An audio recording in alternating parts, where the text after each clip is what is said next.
You're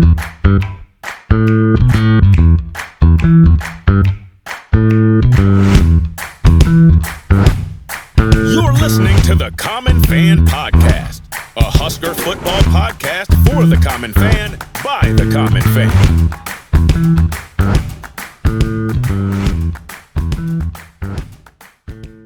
Welcome back to the Common Fan Podcast. I am TJ Burkle, as always, alongside Matty Owens Sr. and Geoff in Lincoln. Hope you had a great Christmas, Common fans. Hope you're kind of getting out of bed slowly and still enjoying a holiday break, maybe even eating some leftover Christmas cookies, enjoying your toys that you got for Christmas. But most importantly, it's time to pivot and get focused on Nebraska's upcoming bowl game. Of course, the Huskers play in the Pinstripe Bowl on December 28th, first bowl game in 8 years. Things are moving back in the right direction. We finally got a bowl game to watch, Common fans. Yes. Very exciting. And we have such a cool guest with us today. So the Huskers in the Pinstripe Bowl to be played at Yankee Stadium. And this will be their first bowl game in New York City since the Gotham Bowl in 1962. And we have got with us today a Gotham Bowl veteran, someone who was actually there and lived and breathed it. Dwain Carlson was on the Nebraska football team for 4 years, from 1959 to 1962. And of course, he was part of that magical first season for Bob Devaney in 1962, where Coach Devaney kind of flipped things for the Huskers and took off from there. So we're very excited to have Mr. Carlson with us today, and we're going to get into all kinds of history with his own personal history and Coach Devaney and the Gotham Bowl and all sorts of things. So, Dwain, thanks for joining us today. Thanks, Dwain. Glad to be here.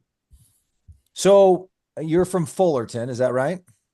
Yes, Nance County, Fullerton. It's just north of Aurora and Grand Island. So, small town. We were Class B when I was in high school, and we had three sports: track, football, and basketball. So,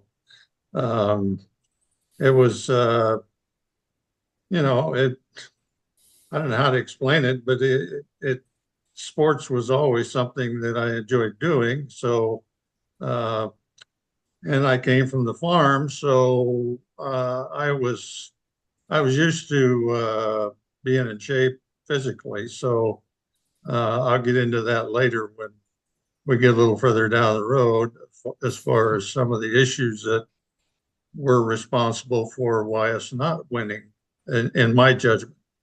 So anyway, I was a running back at Fullerton, weighed about 190 pounds.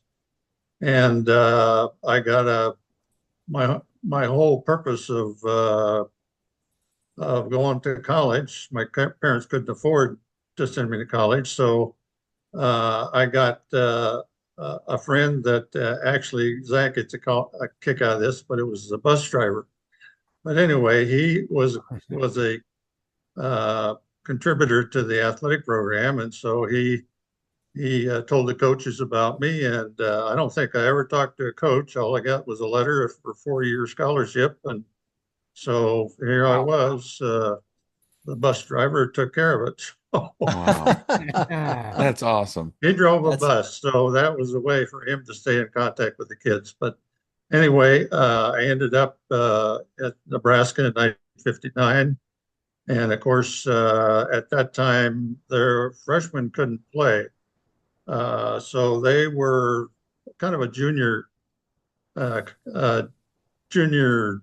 group of guys. And so we ended up, we had 4 games, I believe. We played like maybe Doane or any of the state colleges, so the freshmen could get some experience with the game type conditions. So I was involved in that. I didn't play much because I came in as a running back, and obviously that was not my position because I found out I didn't play more than 4 or 5 minutes in 4 games. So I was persona non grata when it came to getting into the game. So I wasn't real hopeful that I was going to be able to make the progression to the varsity. But anyway, made it through that, and then moved on to the Jennings era. And the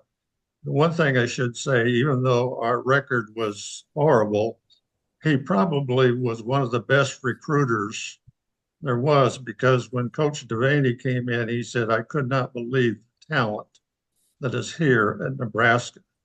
So and I don't know how, when you want to transition into 1960, which would be my first year, I did.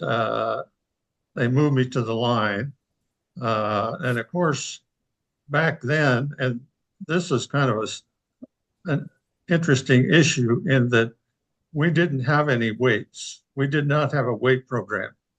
We had, the old field house had a dirt floor with some hand weights and one barbell, because the theory was literally there was no weight program. So Well, I don't want to interrupt you, sir. That's more than what Jeff does still. So, just... We're talking about. We're talking about. So their theory was that if you lifted weights, it slowed you down.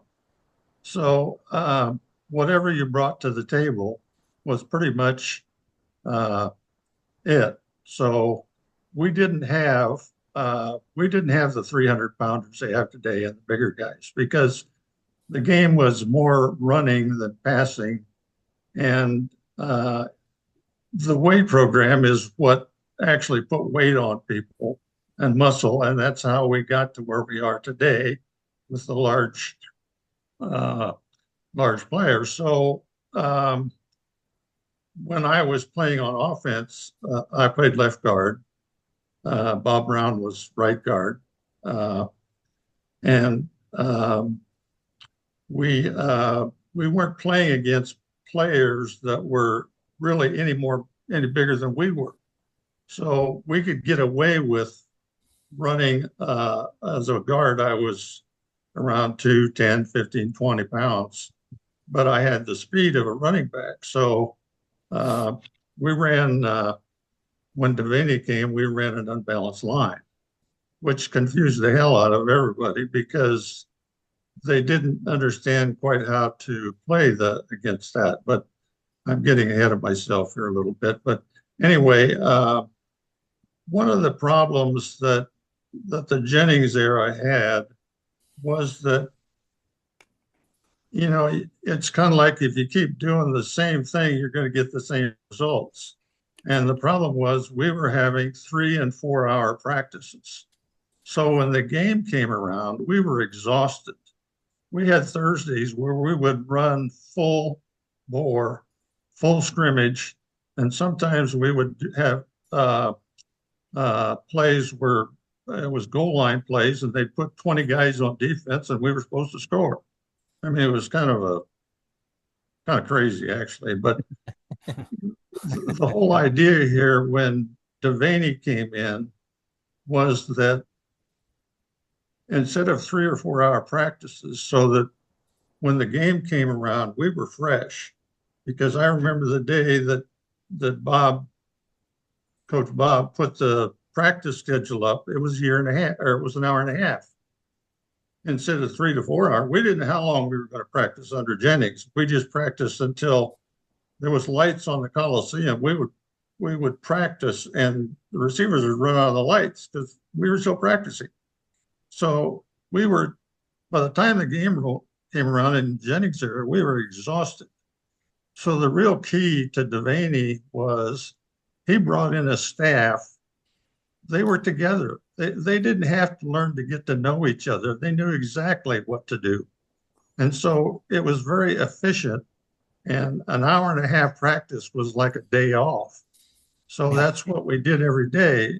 We'd have 10, 15 minutes at a position. They'd blow the whistle. We'd move to the next position. So we had a staff that Devaney brought in that knew each other. They knew exactly how to teach players to play the game. And that was really the biggest difference that we had was that we were ready to play football on game day. We weren't exhausted. So that was a real key. Plus, we had coaches that really knew what they were doing. Some of Jennings' coaches were, in my estimation, they were more. I don't know if you guys have been involved in sports, but there's a lot of coaches that are more about yelling than they're about teaching.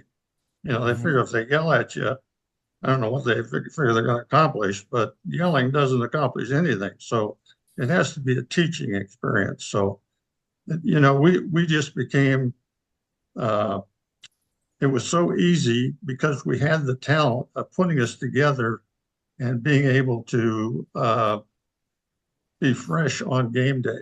So Interesting. that was the biggest transition. He had the talent and he had the practice ideas. I'd love to ask you, sir, you mentioned, there wasn't really a lot of weight training in those days. Did you There was no weight training. No weight training. But did you find your experience of growing up on the farm in Fullerton sort of gave you an advantage for all like you mentioned, it kind of kept you in shape all the time? Well, yeah. I mean, I had one summer where one of the guys that I played football with, we unloaded train cars at Gooch's. So, unloading train cars in the heat, it's kind of like lifting weights. So Yeah. it was a matter of staying in shape. And I currently weigh about the same weight that I did when I played. I might be 5 pounds over, but I played at about 225. Got a little shorter as we age, but it was speed was really my forte in terms of being able to, because when we ran the unbalanced line, we ran, and I don't know if you understand the unbalanced line, but we had the tackle moved to the other side. So we had 2 tackles on one side. So we had an end to guard, the center, and a guard and 2 tackles at an end. So we ran the ball into the short side of the field because they always moved over when they defended us. So the natural was to pull the wing back and the right guard and come around, and nobody stopped it all year long. It was just one of those crazy things. Now I can't tell you that I remember how long we ran the unbalanced line. If we did it in the Gotham Bowl, I can't tell you. I don't remember, but whatever it was we did, it was working at that time. So our first game was against South Dakota. That was a 53-0, and that started to get people's interest. And I got the first game ball that Bob Devaney ever handed out. I got for that game. Sweet. So, and I got one against the Oklahoma game. So, Wow. and that was pretty much decided by, if you know anything about Bob Devaney, nothing happened unless he said it was going to happen. He was that kind of guy, but he was the kind of coach that you wanted to play for. And I don't know if you've had any sports where you really respect the coach and you just will do anything for it. And that's kind of the way we progress through the season. And when you're losing, you expect to lose. When you win, you expect to win. And when you're winning, you find a way to win. And that's what I don't understand about today's game is we just shoot ourselves in the foot every time we get into the fourth quarter. I don't Yes, know. we do, sir. Yes, we do. It's a crazy thing, but we think there's some weird voodoo or something like that going on with the football program, Dwayne. I don't know. We're it doesn't about make to any turn. sense. We're about to turn a corner, guys. Yeah, we're about that's to turn right. a Yeah. corner. well, yeah, I would agree with that. The problem is it's gotten out of hand with too much money and too much turnover, and whoever thought that a 17-year-old kid could be a millionaire? Right. Yeah, It's right. kind of Yeah, crazy. It is crazy. So, but anyway, the key to the whole season, I think, in '62, and if the first sellout we had was the Missouri game. I think that was our third game, and we had like 36,000 because at that point the stadium didn't have an end. It was just the two sides. So it was around 36,000 thereabouts. But that was the first sellout. So that was number one on the sellout list. So that was, as we look back, that long time ago. So Yeah, pretty historical. anyway, That's awesome.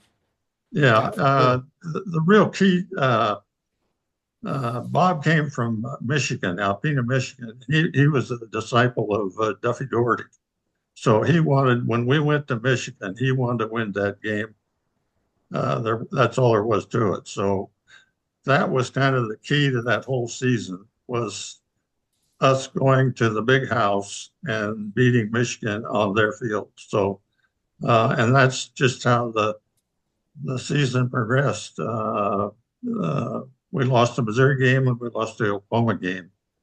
But other than that, we had a successful 92 season, and I was one of the key moments in my life was with Devaney coming. He and Bill Thornton and I were co-captains, and for me to come from a small town, not really knowing what the heck was going on, and to be picked, and nothing happened that Bob Devaney didn't. He said the team selected us, but I know that isn't the way it works. When Bob Devaney wanted something to happen, it happens. So, and then I ended up winning the Tom Novak Award my senior year, which was the outstanding senior player. So I couldn't have asked for anything more. And then and I'm getting ahead of myself a little bit here, but the coaches wanted me to try pro ball, so I wasn't really tuned into that. But after the Gotham Bowl, and once we get to the Gotham Bowl, but anyway, I wanted to say that the Vikings wanted me to sign a free agency agreement. And after the game, when everybody else was out having a good time, I was being hotboxed by the Minnesota Vikings because they wanted me to go play as a free agent, sign a free agency contract with the Minnesota Vikings. So anyway, I decided that wasn't for me as I got further down the line, because I had a lot of concussions in high school, and they didn't know what concussions were then. I played games, I can't remember playing them. But when I went to the university, they had a special helmet that was padded on the outside and the inside. And I never had a concussion the whole time I played at Nebraska. So the key was I couldn't wear a suspension helmet. So anyway, I don't know where you want to go from here. I probably have digressed here and there all over. You've been great. This Oh, is that's fantastic. Well, it's pretty, that 1960, you were a part of a lot of history there in 1962. I think a lot of people know that the story of going into Michigan and winning at the big house. And that was kind of an eye opener for people like Devaney announcing his presence almost. And then the beginning of the sellout streak. And then I was reading up, by the way, all Common fans should get Devaney, Birth of a Dynasty. Let's see. I don't know if it's showing up there on the screen or not, but anyway, a little blurry. Devaney, Birth of a Dynasty by Henry Cordes. It's fantastic. And actually some of the things you mentioned, I read about when I was reading up again this morning, about, for instance, Devaney showing up and talking about how talented the team was and that sort of thing. But, and so you had, what was I saying? Started the sellout streak, the Michigan win. Yep. And then, and then of course the Gotham Bowl was just historically Nebraska's third ever bowl game. It was the first bowl game they ever won. Yeah. First victory. Yeah. And so a lot of history there. And I think, you could argue that you guys and your crew laid the foundation for the success that Devaney would go on to have. But absolutely would love to talk about that Gotham Bowl. So speaking of this book, so the team ended 9-2, third place in the Big Eight, kicked off the sellout streak, third ever bowl game. And then I'm reading directly from the book. The Gotham Bowl in New York City against the University of Miami wasn't exactly a top tier affair. The Huskers were invited at the last minute, just 11 days before the game, and a New York newspaper strike assured that the game would get little publicity in the city. The Bulls' financial troubles prompted university officials to keep the Huskers playing on the tarmac in Lincoln the day before the game until the check for the team's expenses cleared the bank. Game day, Saturday, December 15th, dawned cold and snowy, the field frozen solid. It was believed that fewer than 1,000 fans came out to historic Yankee Stadium to brave the conditions. In the locker room before the game, Devaney apologized to his players for getting them into, quote, this crummy deal. It didn't. But then he told them the situation reminded him of his days as a back alley fighter growing up in Saginaw. Quote, there's nobody there to watch, he told them, but the toughest son of a bitch is going to win. Did he really say Awesome. that? I'm sure he did, because I tell you, when it got to halftime and we weren't playing the way Bob wanted us to, he got his Irish up. But I mean to tell you, it was, you wanted out of that room and you wanted to hit somebody, because he had a way of explaining things to you that made you want to get out there and do your job. So as far as the we had to wait on the tarmac because the ticket manager, because it was such a poorly funded bowl, that we waited on the tarmac until they wired $50,000 to pay for us to fly a DC-6 to New York. Wow. So there wasn't any money involved in it. I don't know how they even survived the year that they did it, but anyway, it was one of those experiences where when we got there, the field was frozen, and of course we weren't ready for that, because we were used to wearing the old cleats, where they screw them in. So trying to run around on a frozen field, you literally the guy going out for the pass had the advantage. It was tough to tackle anybody because you could never get a square shot at them, because everybody was slipping and sliding around. So it was definitely a different experience. And one of the things that I recall, and I hope this is the way I remember it, but because the running backs couldn't get traction, and I believe this to be the case, that the coaches' shoes were kind of a wedgie type thing. Well, the backs ended up wearing the coaches' shoes because they could get traction. Now, I don't know how the sizes all worked out and all that stuff, but I thought that was kind of an interesting situation where the coaches' shoes were worn by the players to get traction. So That's one of crazy. those crazy things that went on. But anyway, one of the plays we ran was we always ran a side return on the kickoff, and we never practiced this. But Bob says we're going to run a middle return, and we ran a middle return, and Willie Ross ran it all the way for a touchdown. I think it was 92 yards or something like that. So, Wow. so just, crazy things like that. And of course, George Myra, I don't know whether you looked at the statistics, but it was over 500 yards they put up.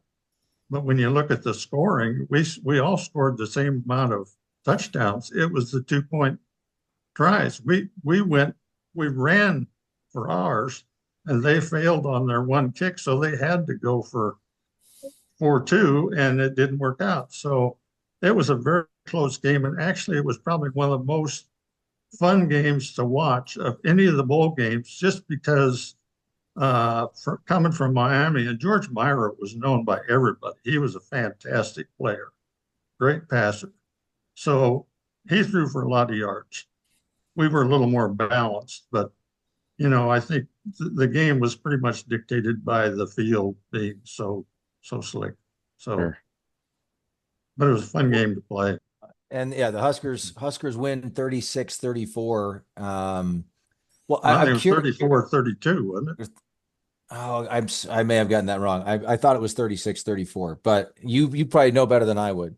Here, we'll look it up here in a minute. But I'm curious, what was it like for you coming from Fullerton, coming from Lincoln, was that your first time in New York City? And did you guys get to spend some time in New York City as well? Well, I didn't because as soon as the game was over, all the guys went out to have fun, and I was being hotboxed by the Minnesota Vikings because they wanted me to sign a free agent contract. And in 1962, I was only 20 years old. Wow. I was 20 years old when I graduated. So it was a crazy deal. You'll have to excuse my dumb question. What do you mean when you say hotboxed? Well, They were kind of putting the pressure on you? yeah, that's basically it. They get two or three guys and just telling you how great they are and what they're going to do for you and this, that, and the other thing. And of course, they never did get me a helmet. I went to camp, but they never got me a helmet, which I can understand. Why would you buy a special helmet for a guy that hasn't made the team? Sure. So anyway, I was up there for a couple of weeks and I decided to screw this. So I got in the car and go home. Well, that was back when they used to play the All-Star game in Soldier Field. It was kind of the NCAA guys against the pro teams or whatever it was. But anyway, Joe Thomas was the general manager, and he came to Lincoln and he said, "You made the team. We want you to come," even though I walked out. And I said, "No, I'm done." So anyway, when I got back, Coach Devaney said, I'm going to give you another year on your scholarship, and I want you to work with the freshmen and help teach them what you have done and as a linebacker and, how to play the game. Because again, freshmen couldn't play varsity at that point. So I got another year under Coach Devaney, but I wasn't really exposed that much to what was going on with the varsity. I know T.O. was helping out with the freshmen at that point in time. So it wasn't until later that I think it was the next year, Tom moved up to the varsity. So anyway, it was a great experience. I feel really lucky to have been able to live through that whole thing and still upright and taking nourishment. So, Well, Dwain, I'm curious. You and so many guys like you have your place in like this awesome history and tradition of Nebraska football. Um, what has that been like for you over the years? Like you have to have some like tremendous sense of pride with like your contributions and what it is now. I mean you mentioned that there's a sellout and it's 36,000 and now there's 85,000 people there and you had a hand in kind of building that. You and Coach Devaney and T.O. and so many guys, but you're a part of that. Years and years later, do you still have like is there still an attachment for you? Are you watching every Husker game every Saturday or what's it like for you? well, to be perfectly frank, I have trouble watching the Husker games because I get so upset because I played the game. Welcome to the club. I played to win. I never took a play off. I mean, that's the way I played the game. Either all in or don't play it. And I don't understand these players now that think they are privileged. And if they get a little upset, then they, I don't know how to explain it. It's just I feel like I am a part of the history and the beginning of it. I just would like us to finish, but I'm somewhat concerned that we're going to be caught in the mediocrity part of the game because there's it won't be long till they'll take the football team and it won't be part of the university anymore. It'll just be a semi-pro league where they're paying the players. Right. At least that's what I see. I mean, I think the coaches Rhule's doing a great job of bringing kids in, but how do you keep them here? I mean, how do you build a culture and that culture is really important. Yeah. Yeah. I mean, you look at the successful teams. Look what happened to Alabama when the coach left. I mean, they really, your history is so important, and it seems like Nebraskans. It's been 20 years since we've done anything, but yet it seems like yesterday. Right. We still want to get back there, and we're still trying to figure out how to do it. And I don't know what the answer is. The game has changed so much that I'm not sure I understand where we're headed. Yeah. So Well, I'm here a at huge, huge fan, but here at the Common Fan Podcast, we believe we're about to turn a corner back to national prominence. I hope we are. If we can hold on what to it's worth. Rhule, I think we can bring in receivers. We're getting some really good kids, but the game is played on defense. You have got to control the game on defense, and we've done that, but we're not consistent.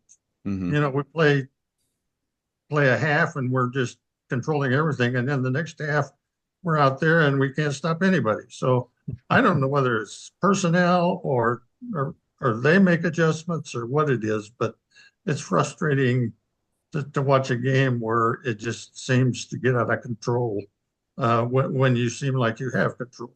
So Sure. I'm curious. You seem pretty fond of Coach Devaney, and obviously he's on the Mount Rushmore for Nebraska Right. football, and even those of us. I mean, when we were growing up, we remember Devaney as the athletic director.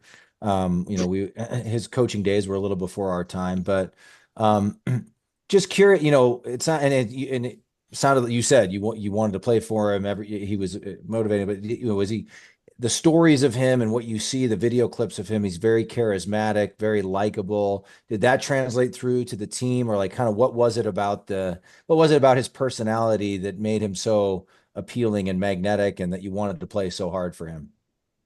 I don't know if I can answer that question because I wasn't around him enough. I was only around him 1 year, played for him. I played both sides of the ball, and he wanted me on special teams. So I hardly went off the field. He wanted me on the team, on the field. So it was, I never got to be around him, except I know that he was just a special guy that you wanted to play for, you wanted to win for him. So I don't know. He had it. Like I said, there's some coaches, if you've been an athlete, that you just absolutely will go run through a wall for, because they just they're really good at what they do, and they develop players. And that's one thing that we did when Osborne was there. When you're winning by 3 or 4 or 5 touchdowns, you get to play a lot of players. So those players end up being the future. But when you don't win games, you can't build the future. So that's where we need to get to, where we can get these kids that know they're going to step up in a year or two. But I don't know if the money's going to change all of that. But Devaney was a special, special guy. There wasn't anything that happened that Bob didn't control. If he played in a golf game, there wasn't a putt that wasn't, if it was 20 feet, it was a gimme. I'm not kidding you. He always won a golf tournament. So That's hilarious. No one was going to question him on that, huh? Well, it was just part of the game. Everybody expected Bob to come in and say, "Yeah, we won." So. But again, I didn't get to spend a lot of time with him other than that. Well, even the year I came back and coached the freshmen, they were off doing their thing. And I think as things matured, then I think